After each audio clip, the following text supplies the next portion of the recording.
Mirra, e o Shabat é para nós também cristãos ou é algo exclusivo para o povo judeu?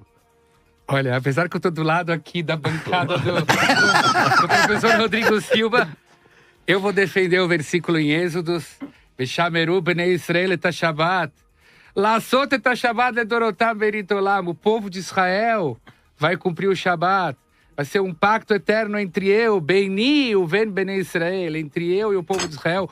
Ot hi leolam é um sinal eterno. Então, para nós, sendo congruentes com o texto, o Shabat é para o povo de Israel. É para o povo de Israel. É uma guarda exclusiva de vocês. Exato, mas nós acreditamos que o Shabat, ele é mundialmente conhecido, isso desde a época da criação do mundo, e que possa haver um respeito das outras nações para com o Shabat. A gente acredita isso. Que as nações podem respeitar no sentido de reconhecer hoje é o dia do Shabat, hoje é o dia que Deus descansou e que o povo de Israel está descansando, mas não no sentido de guardar e cumprir as leis do Shabat. Olha, o senhor ainda tem 1 minuto para o senhor falar o que o senhor quiser. Não, eu achei que foi... Foi legal? Curto e objetivo. Eita, meu Deus do céu, querido... Olha, mas pelo menos dessa vez, pastor, eu tô no 72%. No outro tema, se Jesus era o Messias, começou com 94%. Quando eu falei, eu perdi 1%. Você lembra isso? Eu lembro disso. Eu falei 3 horas, perdi 1%. Olha, o senhor hoje tá no lucro, hein, Mirra? Eu acho que é porque hoje o senhor começou cantando. Olha, querido doutor Rodrigo Silva. E aí, doutor? E esse Shabat, esse sábado, é para nós também cristãos? Agora eu estou num paradoxo aqui, porque quando eu encontrei que havia um segundo Rodrigo, eu falei, estou em maioria. Mas depois que a gente sentou, eu vi que eu estou em minoria. Por quê? Por um lado, dependendo da linha rabínica interpretativa que você tem, porque o Mirra sabe que dentro das linhas rabínicas há uma corrente majoritária que diz exatamente o que ele falou. O Shabat é para o povo de Israel. Mas há outros rabinos que entendem que não, que o Shabat é para a humanidade. Nós temos essas duas linhas. Até se você pegar o Maimônides e o Rashi, você vê que o Maimônides chegou a dizer que o não-judeu que guarda o Shabat, ele merece a pena de morte. Aí depois já tem o Ravi vai dar uma outra interpretação, meio amenizando.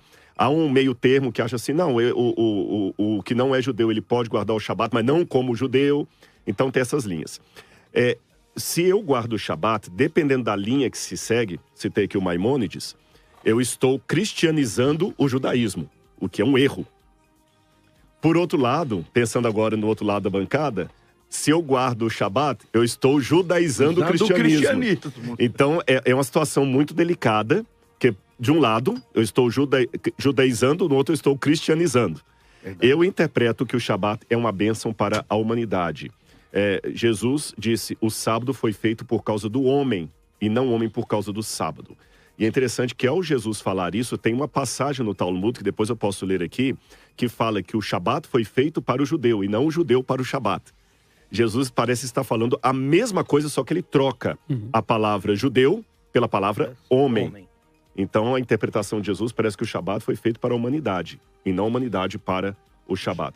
E o Shabat é uma bênção, mas jamais pode ser um objeto de arrogância espiritual, de achar que eu sou sabatista, eu estou mais santo do que vocês. Olha só, e aí? Querido pastor Rodrigo, e o nosso lado cristão, como é que fica? Guardamos os sábados? Estamos presos a isso? Muito bem. Bom, como já foi dito pelos nobres amigos, quando a gente fala de guarda do sábado para os cristãos, nós temos uma diferença muito grande em relação aos judeus, porque, como o próprio Mirra disse, o Shabat, ele é exclusivo para o judeu.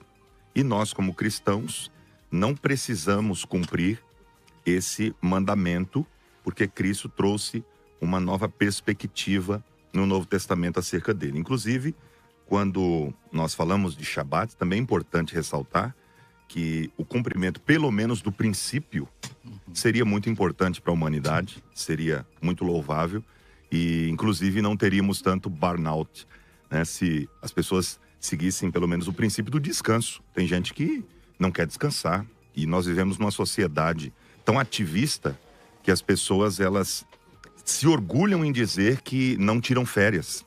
Uma vez eu encontrei um amigo e ele disse, olha, faz 20 anos que eu não tiro férias. Como que se isso fosse bonito. Eu disse para ele, rapaz, você está fazendo algo muito prejudicial a você, a sua família, a sua profissão, a sua mente e a sua espiritualidade.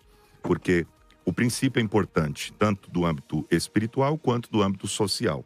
Mas existem textos, e eu quero me focar muito nisso, textos bíblicos neotestamentários que deixam muito claro e evidente que não há necessidade mais de cumprirmos o sábado. E eu vou citar já de início Colossenses 2, versículo 16 e 17, que é o texto áureo, pujante acerca disso. Rapaz, que se diz, alguém portanto... tivesse aqui, diria que o senhor soltou a criptonita.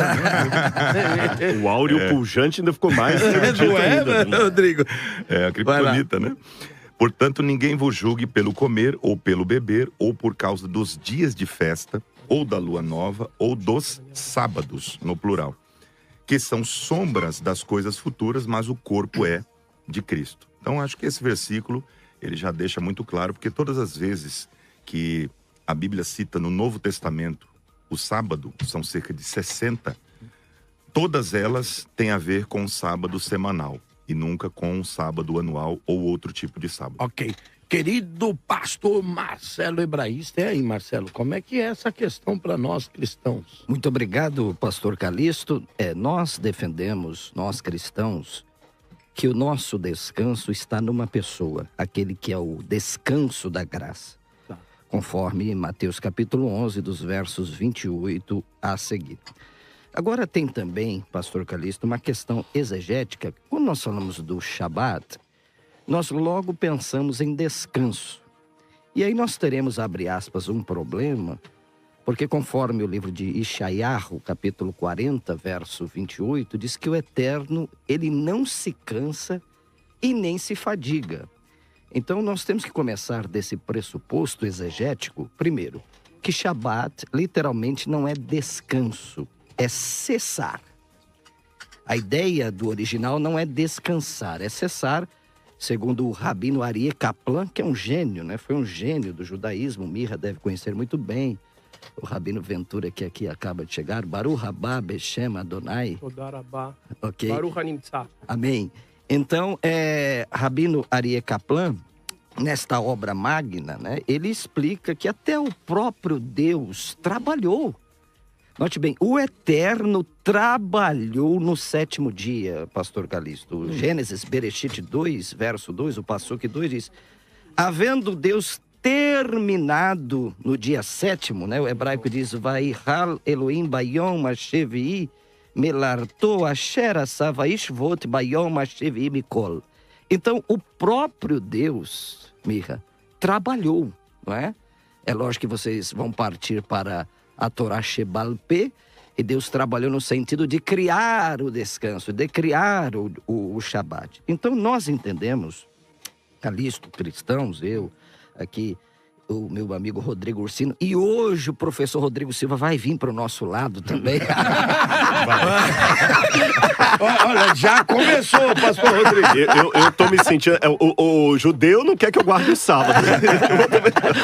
Eu tô entre os dois aqui, mundo. Ele tá falando que você não precisa. Exatamente.